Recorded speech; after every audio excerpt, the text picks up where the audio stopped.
Ada kembali di Apa Kabar Indonesia Malam, pemirsa. KCIC mengecam tindakan penumpang yang menahan pintu kereta cepat Wush di stasiun Padalarang. Dengan rute Padalarang Halim, penumpang menahan pintu kereta yang sudah mulai menutup karena menyadari ada barang miliknya yang tertinggal di peron. Dan tindakan tersebut menyebabkan sensor pada sistem buka tutup pintu otomatis di kereta terganggu.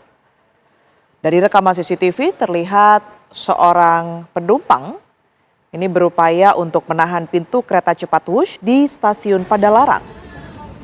Kejadian tersebut tidak hanya memicu keterlambatan perjalanan Wush, jadwal pemberangkatan yang seharusnya pada pukul 7:23 waktu Indonesia Barat baru dapat dilakukan pada pukul 7:25 waktu Indonesia Barat. Namun, membuat sistem penutupan otomatis ini juga tidak berfungsi dan berpotensi menimbulkan risiko kerusakan sarana secara jangka panjang.